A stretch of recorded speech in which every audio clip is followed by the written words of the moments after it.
감사합니다. 우리 하나님의 말씀 신명기 14장입니다. 285면입니다. 22절부터 16장까지 제4계명 안식일을 거룩히 지키라 라는 계명의 해설서이자 시민법입니다. 22절부터 29절까지 읽고 15절 몇 절 함께 읽습니다. 너는 마땅히 매년 토지의 소산에 11조를 드릴 것이며 내 하나님 여호와 앞 곧 여호와께서 그의 이름을 두시려고 택하신 곳에서 내 곡식과 포도주와 기름의 11조를 먹으며 또 내 소와 양의 처음 난 것을 먹고 내 하나님 여호와 경외하기를 항상 배울 것이니라.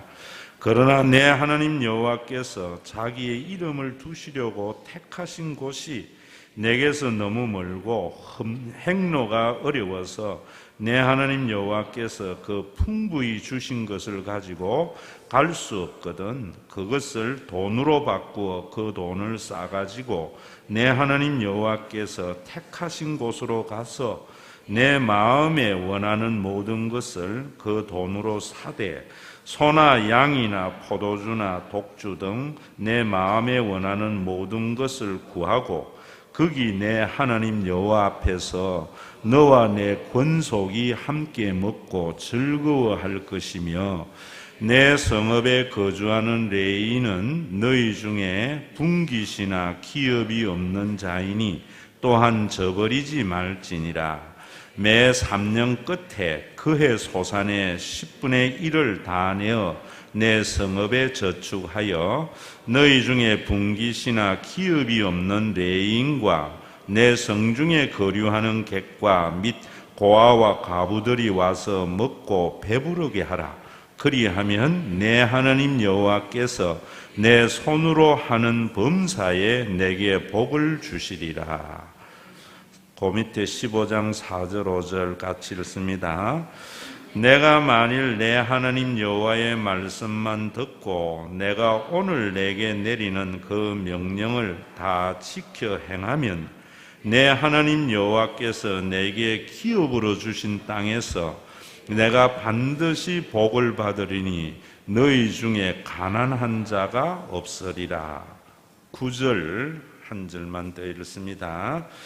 삼가 너는 마음에 악한 생각을 품지 말라. 곧 이르기를 7째 해 면제년이 가까웠다 하고 내 궁핍한 형제를 악한 눈으로 바라보며 아무것도 주지 아니하면 그가 너를 여호와께 호소하리니 그것이 내게 죄가 되리라. 10절 11절도 있습니다. 너는 반드시 그에게 줄 것이요 줄 때에는 아끼는 마음을 품지 말 것이니라. 이로 말미암아 내 하나님 여호와께서 내가 하는 모든 일과 내 손이 닿는 모든 일에 내게 복을 주시리라. 땅에는 언제든지 가난한 자가 그치지 아니하겠으므로 내가 내게 명령하여 이르기를 너는 반드시 내 땅 안에 내 형제 중 곤란한 자와 궁핍한 자에게 내 손을 펼지니라. 아멘. 오늘 제가 설교문을 여러분들에게 다 전문을 나누어 줬습니다. 읽고 여러분들이 놔두고 모든 가치 판단에 말씀이 좀 기준이 되는 그런 신앙생활을 함으로 여러분들이 땅에서도 예수님 때문에 정말 행복한 생애를 살고 또 우리 사회가 그런 사회로 점점 변화되어져 가는데 우리 교회가 쓰임 받기를 바랍니다. 그런데 여러분들에게 오늘 좀 내용을 읽어보시면 알겠지만 말씀을 드릴 때에는요, 성경은 하나입니다. 원석과 같은데 다듬는 법이 여러 개 있습니다. 우리는 개혁주의라고 합니다. 개혁주의는 뭐냐면은 끊임없이 원래의 형태로 돌아간다 이런 건데 성경을 해석하다 보면은 또 나중에 더 좋은 것이 있으면 그리로 돌아가는 것이 개혁주의입니다. 보수주의는 전통과 옛날 걸 그대로 지키는 관점에서 성경을 각색하는 것이고요. 자유주의는 성경의 모든 기적을 빼버리고 자유롭게 성경을 해석하는 겁니다. 굉장히 위험합니다. 여러분들은 이것이 어느 것이 해석할 수 있는가 모르잖아요. 의사는 병이 들면 어디에 가야 됩니까? 예? 의사에게 가고, 약은 어디로 가야 돼요? 약국으로 가고. 세상의 문제를 치유하는 것은 성경 목사님에게로 와야 됩니다. 예수님도 그렇잖아요. 세상을 구원하러 오셨다고. 이 세상에 오늘 본문에도 가난한 자가 그치지 않는 세상 속에 하나님의 구원을 우리에게 주시는 것이다, 이 말입니다. 그런데 여러분들이 조금 안다고 해서 의사에게 처방을 내리는데 자기 이야기를 하면 우습잖아요. 마찬가지입니다. 우리 하나님의 말씀은 기록된 성경 말씀과 우리 개혁주의는요, 선포하는 목사님의 설교와 성례가 하나님의 말씀이라고 합니다. 여러분들이 이 선포하는 설교의 말씀을 여러분들이 조금 아는 지식을 가지고 판단하는 것은 마치 의사의 처방을 자기가 판단하는 것 같은 것이다, 이런 말입니다. 의사에게 처방이 좀 이해가 안 되면은 의사 선생님 라고 물어야 되듯이 여러분들이 설교를 듣고 여러분들이 가지고 있는 선입견적인 신앙으로 이해가 안 되면은 저에게 와서 여러분들이 질문을 하고 해야 됩니다. 또 이런 이야기를 할 때에 여러분들이 정말 잘 다듬어야 됩니다. 우리 교회가 제가 요즘은요 아주 좀 긴장한 눈으로 보는데 5년 전에도 교회가 구분응선 하나님이 정말 기뻐하는 교회를 만들어갈 때에 누가 싫어하겠어요? 사탄이 싫어합니다. 그때에도 말로 어지러워졌는데 여름 또 저는 구분응선 10년차 되면서 이제 정말 한곡에 넘으면 아름다운 하나님의 나라가 보이는데 지금 거의 헐떡거리고 있는데 여러분들이 정말 목사님의 말씀 선포되는 설교에 똘똘 뭉쳐서 우리가 나아감으로 말미암아 정말 우리 교회에 세워진 목회의 비전이 이제는 설교 시간이 아니라 여러분들의 삶에 만진바되는 그런 귀한 축복이 있기를 바랍니다. 그래서 그 마음을 담아서 여러분들에게 쓴 것인데 먼저 여러분들이 한 가지 아셔야 되는 것이 신명기를 강의하면서 제가 많이는 안 하지만 다른 목사님들에 비해서 정치의 이야기나 현실의 문제를 설교 시간에 가끔 합니다. 그럴 때 여러분들이 요즘 종편에서 들어도 힘든데 교회에서 와서까지 이런 걸 들어야 되는가? 혹시 이런 마음이 들 수도 있어요. 그런데 그런 것들은 여러분들이 잘 아셔야 됩니다. 왜 그런 생각을 하고 그런 말을 하느냐 하면은 우리 한국 교회가 여러분들이 이런 거 모르잖아요. 그래서 여러분들이 그런 이야기를 하게 되는 거예요. 우리 한국 교회가 설교는 영적인 것이 뭔지도 공부 못하면서 영적인 것, 내세에 가는 천국만 이야기를 해야 된다 하는 전제를 가지고 있는 교인들이 참 많습니다. 그것이 성경적이냐? 아니에요. 원래 여러분들이 우리나라의 역사를 보더라도 1919년 3.1 운동이 중심이 교회였습니다. 현실 문제, 당대의 가장 큰 문제가 일본으로부터의 독립인 가장 큰 문제를 개혁하려고 앞장섰던 것이 교회였습니다. 그때는 우리 한국 교회가 2%밖에 안 되는 그런 때에 정말 대한민국을 덜썩덜썩하게 한 겁니다. 복음의 능력입니다. 그래서 그때는 예수를 안 믿는 사람들도 교회를 칭찬하고 존경했고, 교회의 장로님이라면은 교회 안의 교인들에게만 존경이 아니라 교회 밖에서도 요즘 말로 묵어졌습니다. 그런데 왜 어느새 이래 되어져 버렸는가? 교회가 2%밖에 안 되는데 한국을 뒤집어 버리니까 조선 총독부가 겁이 났던 겁니다. 그래서 당시의 선교사들과 밀약을 맺은 겁니다. 미국으로부터 온 선교사들이 대부분이었는데, 여러분들도 한 가지 아셔야 되는 것이, 그 밀약을 동기도 일본이 태평양 전쟁 말기에는 미국과 전쟁을 했지만은 19세기 말에 한일 합병이 일어날 때, 그때는 미국이 우리나라의 일본 식민지 하는 데에 많은 기여를 한 겁니다. 이런 거 여러분 역사에서 안 가르치는 것이 문제지요. 일본의 국방상 가스라 미국의 국방상 데프콘이 뭘 했는가 하면은 필리핀은 미국이 먹고 조선은 일본이 먹는 밀약을 한 겁니다. 서로 간섭하지 말자고. 그 바람에 여러분 우리가 일본의 식민지 한일 합병이 되어진 겁니다. 그런 관계이기 때문에 선교사 추방을 함부로 할 수도 없는 그런 입장에서 뭐라고 했는가 하면은, 좋다. 한국에서는 앞으로 설교를 해도 너희들이 추방을 안 당하려면은 죽어서 가는 천국만 이야기하기로 하자. 현실 문제를 말하지 말라. 이랬던 겁니다. 그러니까 선교부에서 어떤 생각을 했는가 하면은, 그때만 해도 한국의 목사님들이 그래 안 많았습니다. 1907년도가 돼야 겨우 동로회 조직하는 정도 몇 명의 목사님들이 있었고, 지금도 선교지에 가면은 현지 목사는 선교사의 거의 종과 같이 부립니다. 우리나라도 그랬습니다.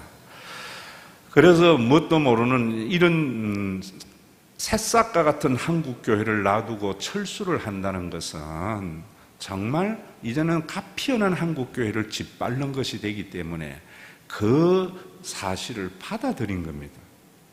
그래서 영향력이 약한 한국의 목사님들에게 이제는 교회는 더 이상 3.1 운동과 같은 세속의 문제나 정치의 문제에 관여하지 말고 예수 믿고 천국 가는 소망만 주어라. 그래서 현실에 안주하도록 만든 겁니다. 그리고 난 뒤에, 그래서 때부터 이제 설교가 바뀌니까 의식이 있는 사람들이 사실 공산주의로 많이 넘어갔습니다. 그러면서 교회는 그래도 순종적이고 좋은 사람들이 남아서 있었습니다. 그래서 교회가 계속 뭔가 이 세상은 내 집 아니네 하고 이상한 구름만 떠도 주님 재림하는 이런 신앙만 가지게 된 겁니다. 현실에 눈을 감았던 겁니다. 그러면서 신탁 지나서 6.25를 지나서 군사 독재 정부가 우리 안에 세워졌을 때 여러 가지 이야기할 것이 많겠지만은요, 우리의 신앙이 그런 신앙이기 때문에 민주화나 당시에 가장 여러 가지 문제의 교회는 외면했던 겁니다. 왜 외면했는가? 그런 신앙을 받아왔고, 그저 이런 문제에 대해서 목사가 강단에서 설교를 하면은 자유주의 신학을 가지고 있는 분이라 생각했어요. 왜냐하면은 일제 때 그런 미략이 있었고, 사실은 그래서 민주화에 앞장선 목사님들이 대부분 좌파적인 생각과 자유주의 신학을 가지고 있는 분들이 그 일을 했다고요.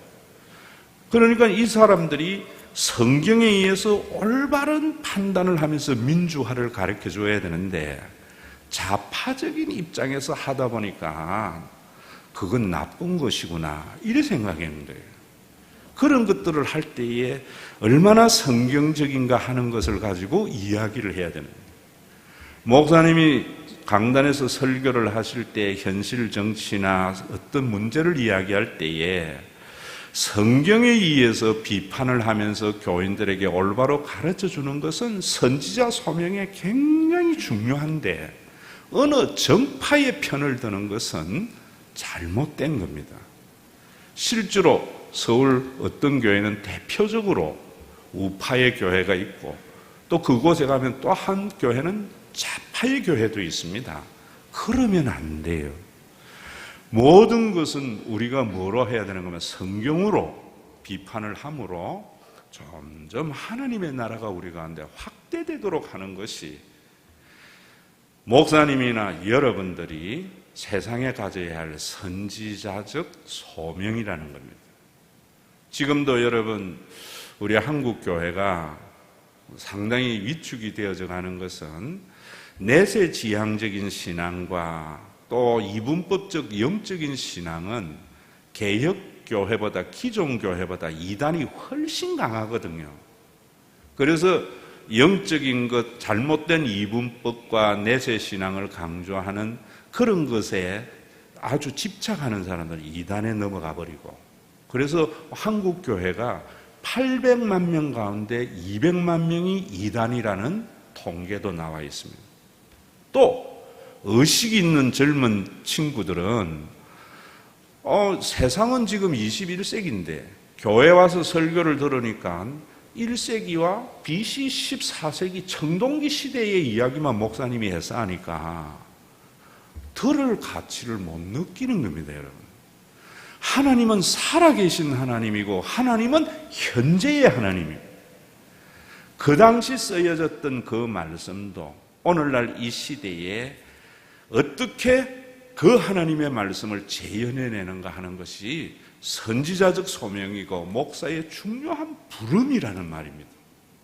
앞으로 여러분 우리 교회에서 그런 이야기가 있을 때에는 여러분들이 오늘 이 말씀 또 그 설교문을 듣고 그렇게 말하는 사람이 무식한 것을 아셔야 됩니다. 그래서 교회가 여러분 이제는 이 세상 누구에게 맡겨놓겠습니까? 정치가에게 맡기겠습니까? 경제인에게 맡기겠습니까? 여러분들도 보다시피 그 검을 주니까 그 마음대로 휘둘러 버리잖아요. 세상의 주인이 하나님입니다. 교회가 이 세상에 대한 눈물을 가져야 됩니다. 성숙이라는 것은 자기 개인의 입장만을 생각하지 않는 겁니다. 여러분들이 집안의 아이들이 자기만 입장만 생각을 해서 커서도 그러면 그 집안이 무슨 집안이 되겠습니까? 아이들이 커가지고 아버지 마음도 헤아리고 어머니 마음도 헤아리고 이제는 집안 걱정도 할 때 우리 아들이 이만큼 컸구나, 이런 거와 같이 신앙의 성숙도 마찬가지입니다. 처음에는 나 하나 복 받으면 되고 나 하나 잘하면 되는데 점점 성숙되다 보면은 목사님의 마음도 헤아리고 하느님의 마음도 헤아릴 줄 알고 예수님의 마음도 헤아릴 줄 알고 교회도 생각할 줄 알고 이 세상이 사탄이 역사하는 이 세상의 앞날도 걱정할 줄 아는 사람이 예수를 점점 닮아간 사람입니다. 무슨 이야기를 할 때 대부분 보세요. 자기 관점, 자기 입장에서 하면 안 돼요. 오늘도 두 가지 사건을 좀 하겠지만은 사실은 하나는 또 17장에 가서 해야 되는데 제가 땡겨 해놨습니다. 한 번 하고 말라고요. 그때 또 하게 될지 모르겠지만 여러분 지금 우리 사회의 큰 이슈가 이제는 우리가 3.1 운동도 아니고 민주화도 아닙니다. 지금은 복지의 문제가 모든 국민들의 초미의 관심인데 정세 없는 복지를 해야 되느냐 안 해야 되느냐 이 싸움을 하고 있어요. 여러분은 그런 이야기를 할 때에 정세가 있어야 되느냐 없어야 되느냐 통치자의 논리에 현혹되지 마세요. 성경은 뭐라고 하는가? 하나님이라면 뭐라고 하실까? 이 관점에서 봐야 돼요. 그래서 제가 설교를 할 때마다 이 말씀이 여러분들의 가치 판단과 윤리의 선택이 되기를 원합니다. 간절히 기도하고 올라옵니다.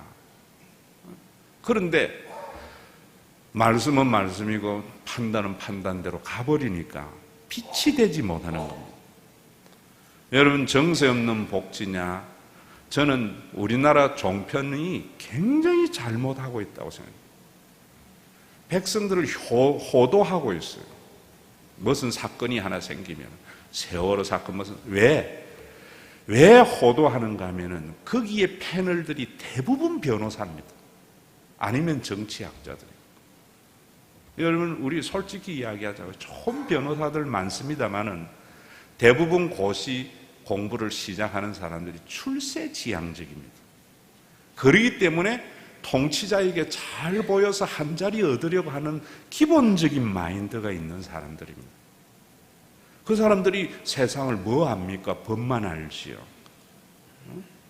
법 조문만 몇 년 동안 디립다 파서 된 사람 아닙니까? 차라리 그 패널들이, 저는요, 목사님들을 세우지 않으려면 역사학자들이 와서 이야기해 줘야 돼요. 지난날 역사를 보면 오늘의 현실을 알잖아요.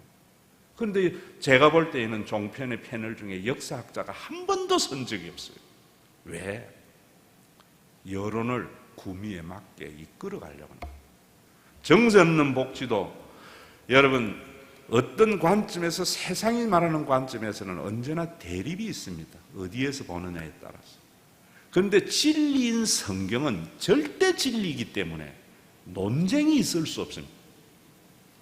복지, 그러면 뭐냐? 성경은 도덕 없는 복지는 없다는 겁니다. 처음 듣지요? 여러분, 성경, 하나님은 굉장히 도덕적인 분입니다. 완벽한 도덕입니다. 그래서 하나님의 모든 일은 도덕적인 기준으로 판단을 해야 되는 겁니다. 그렇다면 여러분, 당장 우리가 이 사건에 대해서 논쟁이 있는 분 저에게 이야기하셔도 좋습니다. 납세자의 도덕성 보자고요. 우리는 흔히 월급쟁이라고 해서 미안하지만 월급쟁이 유리할 지갑이라지요. 그 말이 무슨 말입니까? 세금의 도덕성이 명확하다는 겁니다. 간접세나 월급자에게 세금 더 내면 안 됩니다. 왜? 도덕적이기 때문에.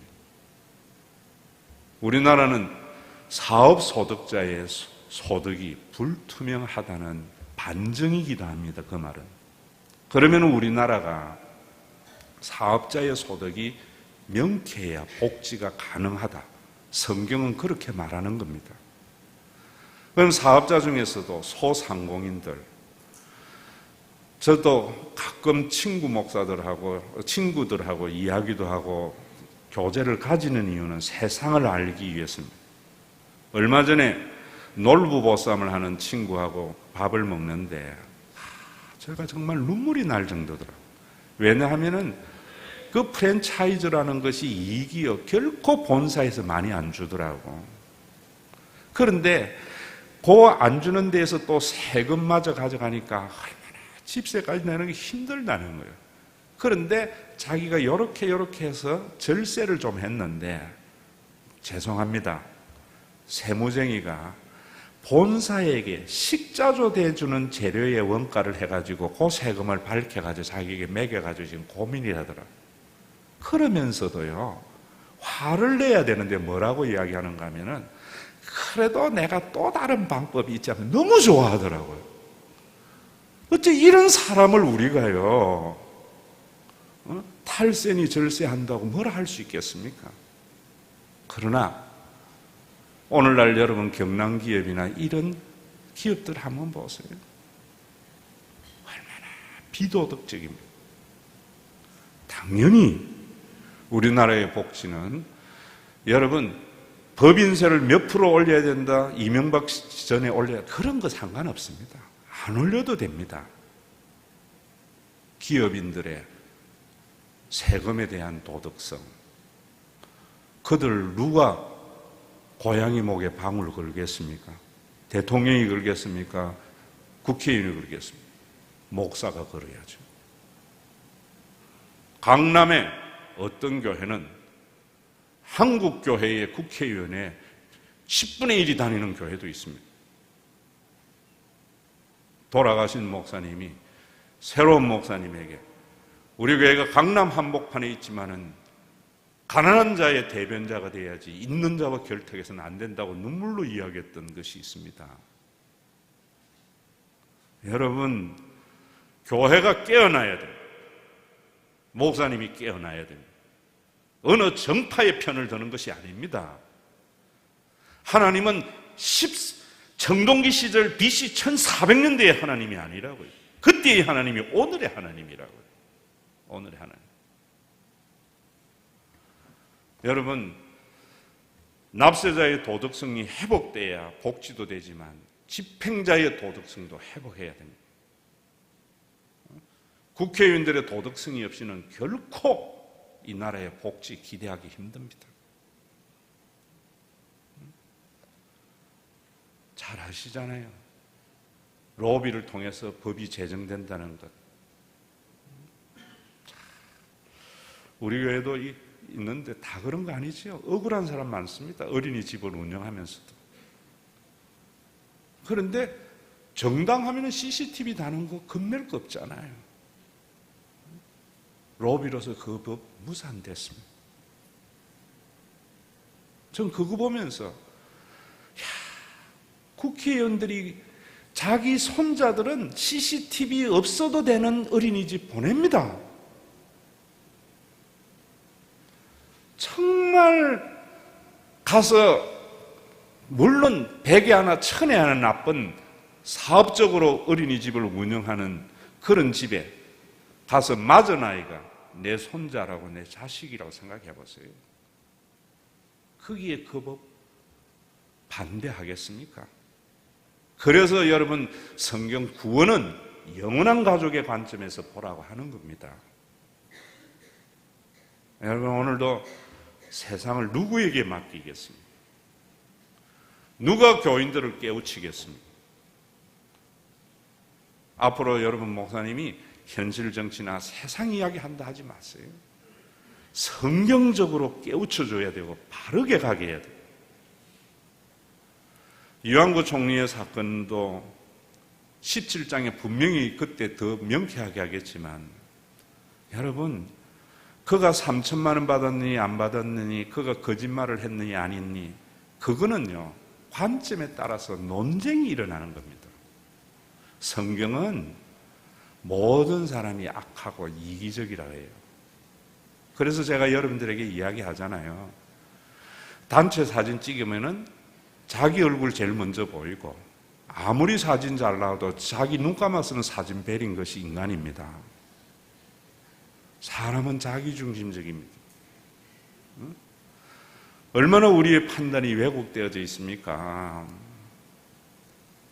일부 예배 때 우리 부동산 하시는 지사님에게 참 힘들지 해서, 파는 사람은 많이 받으려고, 사는 사람은 적게 받으려고, 욕심 때문이 아닙니다.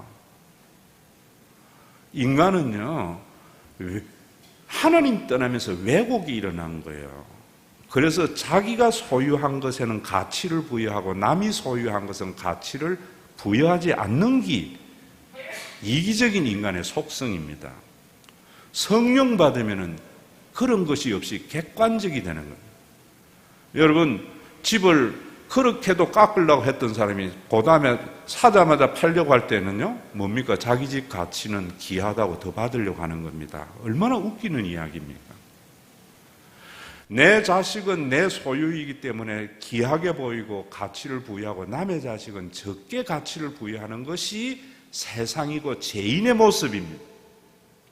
이런 이야기 어디서 듣겠어요? 교회 와서 들어야죠.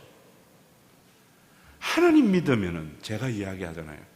내 손주가 귀한 만큼 다른 사람의 손주도 귀하게 여겨지는 것이 거듭난 자고 성령의 역사라고. 어떻게? 이런 말씀을 들어야지 믿음이 생기죠. 성령이 역사하죠. 하나님 11조 잘하고 교회 생활 잘하면은 손자 훌륭한 반기문 같은 인물 나오게 한다. 이런 복음이 아닙니다. 더 이기를 조장하는 죄입니다. 이완구 씨 3천만 원 받았는지 안 받았는지, 그 거짓말을 했는지 안 했는지 좀 판단할 필요 없습니다. 왜? 나도 그런 사람 중에 하나거든요. 여러분도 마찬가지잖아요. 제가 하나 물어볼까요? 산길을 걸어가다가 5만 원짜리 떨어졌는데 여러분 그거 그냥 지나칩니까? 주인 찾아주려고 팍 이럽니까? 줬을 때 누가 볼까 싶어서 저겁니다. 똑같은 겁니다. 안 본데 받은 것이지. 내가 그만한 능력이 없기 때문에 5만 원 가지고 이야기하는 거지. 국회의원이나 총리의 능력, 권력 정도 되면 3천만 원 우리나라 세 발이 피지요. 여러분 거짓말 안 합니까? 자기가 하는 거짓말은 하얀 거짓말이고 남이 하는 거는 흑색 거짓말이라 할 따름입니다. 그럼 무엇이 문제냐? 무엇이? 성경에 공인과 공직자는 윤리가 아닙니다. 권력의 남용이 비도덕입니다. 다윗은요, 메시아의 표상입니다.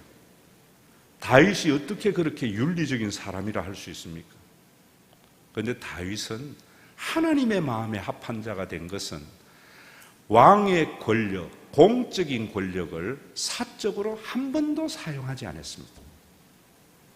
얼마나 사용 안 했으면 유다 지파가 삐졌습니다. 다윗이 유다 지파거든요. 저는 우리나라 대통령은 경상도에서 나오면은 경상도가 삐지고 전라도에서 나오면 전라도가 삐지고 충청도에서 나오면 충청도가 삐지는 대통령이 성경적인 대통령입니다. 여러분, 이분이 평가가 나타났지요. 저는 하나님이 정말 우리나라를 사랑했고 목사님들이 성경적인 관점을 이걸 가지고 백성들을 깨우치면은 새로운 세계가 열리는데 이완구 씨 청문회 때 드러났잖아요. 자기 권력을 가지고 기자들에게 협박하는 거 봤잖아요. 저는 그때 아웃된 겁니다. 저 마음에. 그런데 이상하게요. 언제부터 반전이 일어났는가 하면은 충청 총리 낙선되면 다음 대선 총선 두고 보자. 여야 정치인들 눈 딱 감더라고요.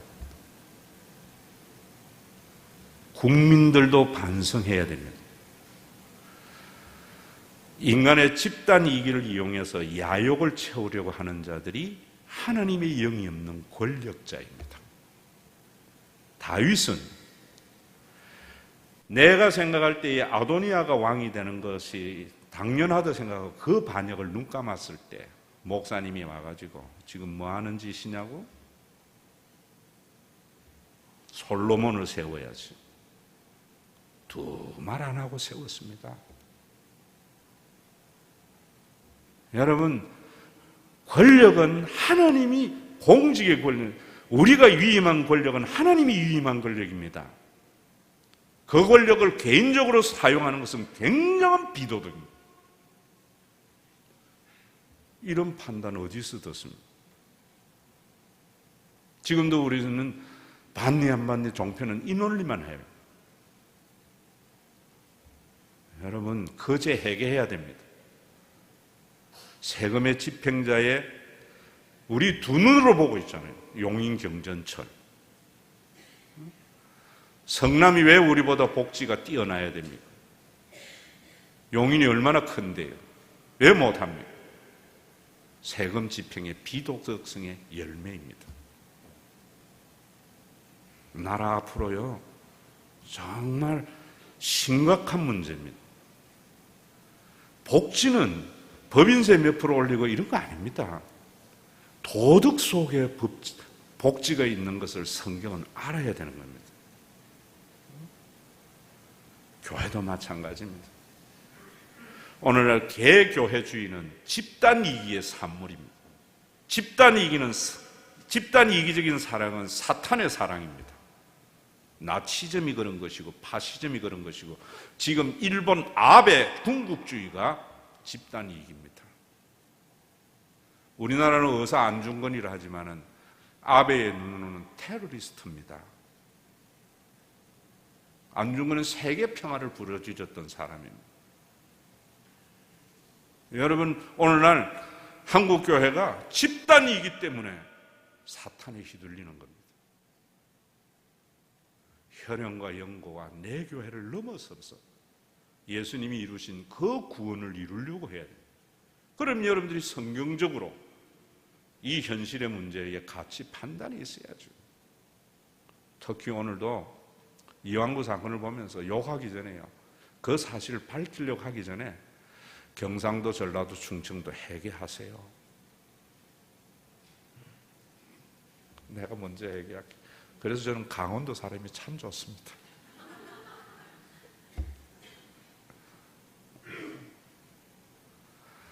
정말입니다, 여러분. 정말 교회가요, 3.1 운동 이후에 현실에 눈 감은 결과 교회는 청동기 시대의 이야기만 하고 있는 겁니다. 그게 사실이고 바른 신앙이라면 저도 여기에서 세상 이야기 안 하지만 개혁주의 신앙은 세상을 변화시키는 거예요. 칼빈은 제네바를 성시화하려 했습니다. 오늘도 여러분, 왜 유대인의 이야기를 우리가 하나님의 말씀으로 받아들여야 되느냐? 알아야 됩니다. 와서 질문하라고 수요일날 상담하라 해도 안 오면서, 여러분, 아이들하고 같이, 아이들이 어려울 때에 선생님이나 엄마 찾아와야지. 친구하고 일어나면 결론은 가출입니다. 교회에서 어떤 문제도 성령의 전문가인 저에게 하세요. 여러분 그러잖아요. 우리가 이런 가치를 왜곡하고 있는 거예요. 오늘 설교도 마찬가지입니다. 오늘 여기에도 보시면 여러분들이 간단하지만은 제가 말씀을 드리면은 시민법이에요. 4계명 안식일을 지키라는 것은 도덕법입니다. 그거는 불변의 진리입니다. 그러면은 안식일을 지키라고 하면서 뭐 이야기하는가 하면 11조 해라 이야기하고, 안식년을 지키라 하고, 절기를 지키라 이렇게 말합니다. 이 세 가지에 이 의미를 아셔야 됩니다. 시민법은 문자 그대로 지키는 것이 아닙니다. 시민법의 취지의 정신을 알아서 이 시대에 올바로 적용을 하는 겁니다. 이런 것도 모르는 목사님들이 너무 많아요. 시민법과 도덕법의 기준도 모르는 목사님들이 많아요. 그러니까 11조, 여러분 만약에 이걸 영원불변한 도덕법으로 지키면 우리 뭐라 해야 되겠어요? 11조 2월 달에 정산할 때 한 번 내야 됩니다. 3년마다 한 번 더 내야 됩니다. 안식년, 면제년이라고도 합니다. 돈을 주고받았는데 7년 면제년이 되면은 같은 가족이기 때문에 이스라엘은 다 면제해줘야 됩니다. 그러면서 오늘 여러분들이 읽을 때 뭔가 막 면제년이 가까웠다고 돈을 안 빌려주면은 그가 하나님께 호소하면 죄가 된다. 인간의 아주 그 빠져나갈 구멍마저 성경은 딱 막습니다. 오늘날 여러분 7년 면제년을 선포해서 7년마다 빚진 사람 원래 상태로 면제된다 하면은 아마 이 세상에 돈 빌릴 사람 하나도 없을 거예요. 여러분 그렇게 지키는 것이 아니에요. 절기 마찬가지입니다. 왜 우리가 6월절 지키고 오순절 안 지킵니까? 절기의 정신이 있는 겁니다. 안식일의 정신. 그게 뭐냐? 오늘도 성경은 말하고 있잖아요. 다시 한번 여러분 읽어보세요. 그 정신이 뭔지. 15장 4절과 5절 같이 한번 읽어봅니다. 같이 읽습니다. 내가 만일 내 하나님 여호와의 말씀만 듣고 내가 오늘 내게 내리는 그 명령을 다 지켜 행하면 내 하나님 여호와께서 내게 기업으로 주신 땅에서 내가 반드시 복을 받으리니 너희 중에 뭐 하자고요? 가난한 자가 없으리라. 그런데 그 11절에 보세요. 땅에는 언제든지 어떤 자가 거치지 않는 자고요? 가난한 자가 거치지 아니하는 세상 속에 안식일의 정신과 법을 지키면 가난한 자가 없다. 이렇게 말을 합니다. 자, 오늘도 여러분 이런 말씀을 가지고 여러분들이 취지의 법이 뭐냐면 첫째는 나눔이거든요. 나눔입니다. 여러분들이 주의를 지키는 정신이 뭐냐면 나누기 위해서입니다. 예수를 왜 믿어야 되는가 하면은, 왜 하나님 믿어야 되는가 하면 나누며 살기 위해서입니다. 그런데 이 나눈다고 할 때에도 오늘 여러분들이 잘 아셔야 됩니다. 어떤 사람들은 앞에 이야기한 대로 자기는 크게 보고 남은 작게 본다 했죠. 나는 굉장히 어려운데 왜 안 도와주지? 이런 이야기가 교회 안에 나올 수 있습니다. 또 사람들은 자기 판단으로 왜 저 사람은 목사님에게 잘 보여가지고 도와주고 저는 안 보여도 찍혔나? 편이 갈라질 수 있습니다. 초대교회에는 예배라는 것이 교인들이 들어올 때에 헌금을 했잖아요. 지금 예배의 이런 모범도 여러분들이 생긴 지 얼마 안 됐습니다. 지금과 같이 이렇지 않습니다. 그런 역사도 모르고 지금 눈에 보이는 게 단 줄 알고 그거 가지고 판단하면 안 되지요. 헌금을 했어요. 그러면은 집사 왜 세웠는가 하면은 더러운 헌금을 주중에 가난한 자들에게 나누어 주는 역할이 집사의 역할입니다. 그래서 예배를 히브리서 13장 7절에 가면은 찬미의 제사, 지금 모여서 드리는 이 예배와 함께 선을 행하는 것과 나누어 주는 제사를 잊지 말라는 거예요. 왜 그랬는가 하면은 앞에 이야기한 대로 인간들이 이기적이거든요. 그래서 왜 내 안 도와주지? 또 왜 목사님 저 사람, 이런 것이 사도행전에 나타났습니다. 헬라파, 가부파, 히브리파 가부의 구제에서 시끄럽자고요. 그래서 그거 끊어버린 겁니다. 그리고 외부로 선교만 한 거예요. 외부로 선교만 하니까 사람들이 논쟁거리가 없이 자기 의에 대한 만족을 가졌거든요. 그래서 그게 사라진 겁니다. 그러면 여러분들이 이것 아실 때에 가난한 자에 대한 정의를 아셔야 됩니다.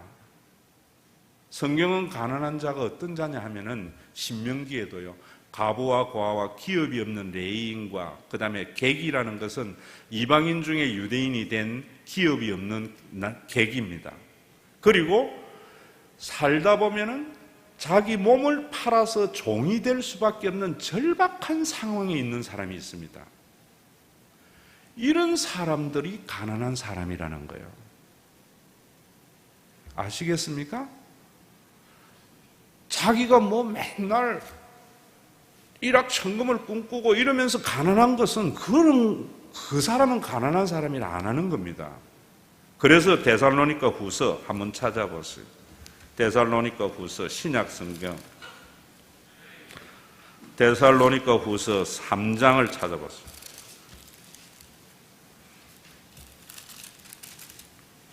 10절에서 11절입니다. 336면입니다.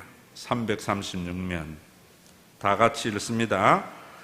우리가 너희와 함께 있을 때에도 너희에게 명하기를 누구든지 일하기 싫거든 먹지도 말게 하라 하였더니 우리가 들은즉 너희 가운데 게으르게 행하여 도무지 일하지 아니하고 일을 만들기만 하는 자들이 있다 하니 이런 자들에게 우리가 명하고 주 예수 그리스도 안에서 권하기를 뭐 하라고요?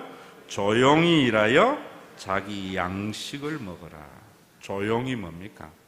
너무 큰 것만 꿈꾸지 말고 적은 일에 충성하면서 자기 양식을 먹어서 다른 사람의 짐이 되지 말라, 이런 말입니다.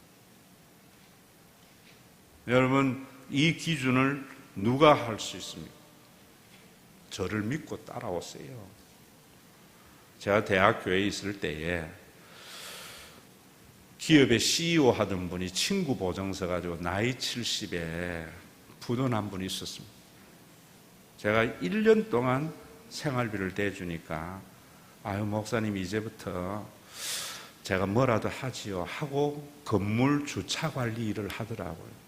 저는 그걸 보면서 어떤 생각을 했는가 하면은 사람이 큰일을 당하면 정신적인 공황이 생기구나.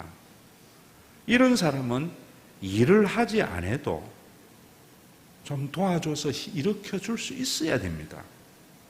그런데 삶의 방식 자체가 그런 분들은 가난한 자가 아닙니다, 여러분.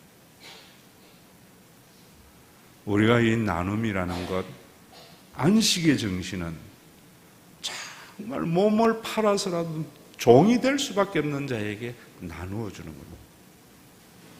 저는 우리 교회가 이런 나눔이 있는, 그러려면은 여러분들이 11조의 도덕성이 있어야 되고요. 그걸 집행하는 당회의 도덕성이 있어야 됩니다. 또 두 번째로 안식은요, 누림입니다. 아셔야 됩니다. 지금도 저는요, 우리나라가 저축상 주는 거 못마땅합니다. 옛날 이야기입니다. 먹고 살만합니다, 이제.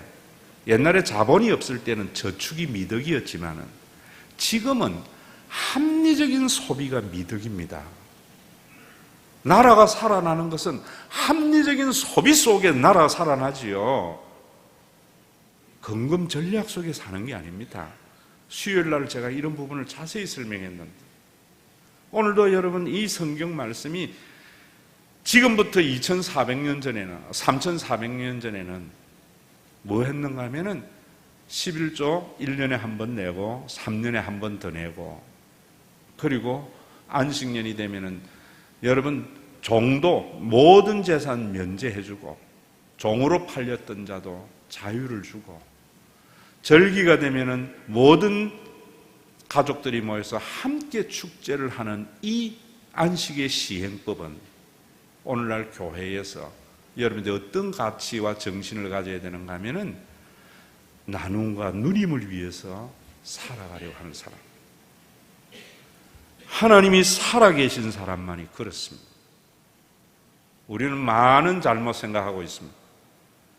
저도 장례식에 설교도 많이 하지만 또 참여도 해보면은 세상에 큰 업적을 남긴 걸 가지고 성공했다고 떠들어댈 때에 문제입니다. 유정문화입니다.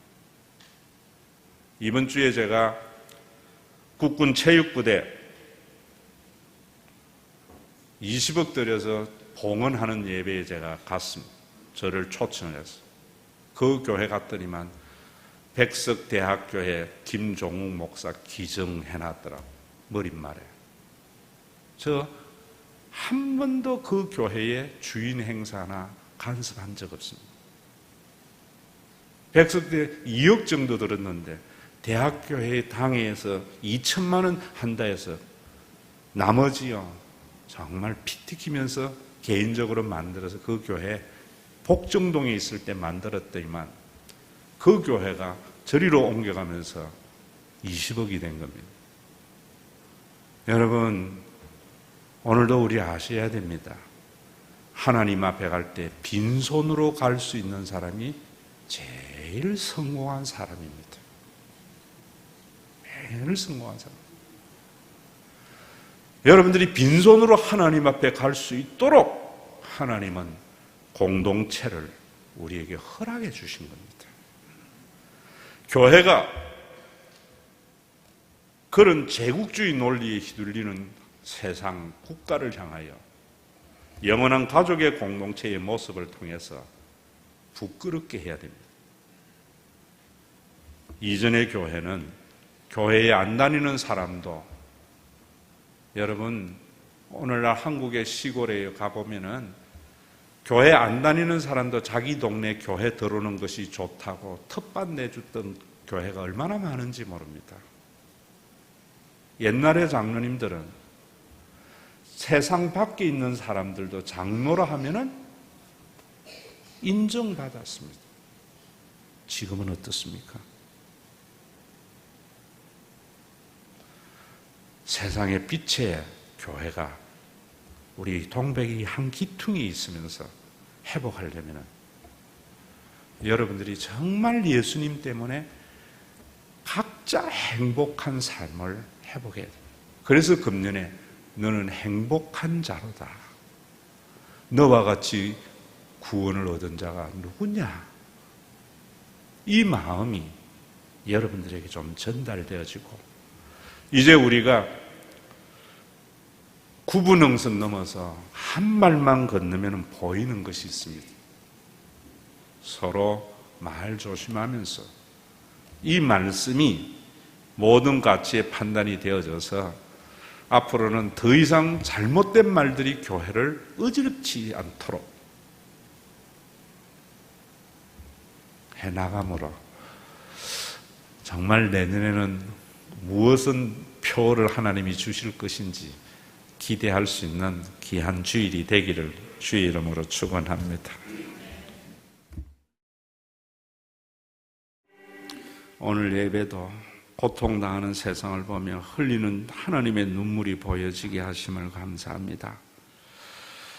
내 능력으로 돈을 벌었다고 하는 자들 때문에 정말 한숨과 고통의 소리가 많습니다. 너희가 배부르고 편안하고 네가 짓지 아니하는 집에서 거할 때에 상가 조심하라. 하나님께서 너에게 재물 얻는 능력을 주셨느니라고 하신 말씀과 같이 오늘도 주님 앞에 설 때에 대차대조표의 제로가 되는 것이 주님을 닮은 삶이고 성공인 줄 알았어. 내 이거 아껴서 자녀 학원 하나 더 보내면은 나와 같이 고생하지 않을 인생을 살 것 같은 허상도 포기하고, 이 물질이 있으면은 내 자녀 좀 더 나은 대학 들어갈 것 같은 생각도 포기하고, 내 자녀의 소중함을 아는 만큼 다른 사람의 자녀도 소중한 줄 알고, 내 인생이 귀한 만큼 다른 사람의 인생이 귀함을 알아서 우리 모두가 평등이 아니요 공평한 하나님의 나라를 이루기 위해서 드린 예물입니다. 창기의 돈과 개같이 번 자의 돈을 받지 않는다고 하신 아버지 하나님, 우리의 소득에 도덕성이 있게 하시고 헌금의 집행에 도덕성이 있게 하여 주시옵소서. 아버지 하나님, 그래서 부도덕한 세상 속에, 한숨과 탄식이 넘치는 세상 속에 교회가 한 줄기 빛이 되고 사막에서 오아시스의 생수가 되기를 원하오며, 큰 교회에 희망이 있는 것이 아니라 복음 위에 바로 선 교회가 세상을 치유함을 믿습니다. 내가 너희가 세상에서 제일 많은 민족이라서 너희를 뽑았다고 하지 않았습니다. 말씀에 순종하고 내가 죽을지라도 하나님의 말씀은 영영이 설 것을 아는 백성 속에 하나님께서 귀한 사명 주심을 감사드리오며 예수님의 이름으로 기도드리옵나이다. 아멘. 가진 자와 가지지 못한 자가 더불어 살아가는 복된 하나님의 나라가 이 땅에 이루어지도록 자신의 보혈 피 흘려 주시고 성령을 보내어 주신 우리 주 예수 그리스도의 무한하신 은혜와 하나님 아버지의 지극하신 사랑하심과 우리 모두가 혈연과 연고를 넘어서는 영원한 가족의 공동체가 되므로 사탄의 집단 이기적인 사랑이 아니라 보편적인 사랑을 통하여 하나님의 나라가 이 땅에 이루어지게 하시는 성령님의 감동과 위로와 교통과 충만하심이 오늘도 하나님이 살아계심을 믿어서 이 세상에 한 줄기의 빛이 되고 나의 삶이 나눔과 누림의 아름다운 하나님의 나라를 땅에서 누리다가 주님 앞에 가서 주님 만나기를 원하는 믿음의 권속들과 주님 피로 값주고 사신 교회 위에 이제로부터 영원토록 항상 함께 계실지어다.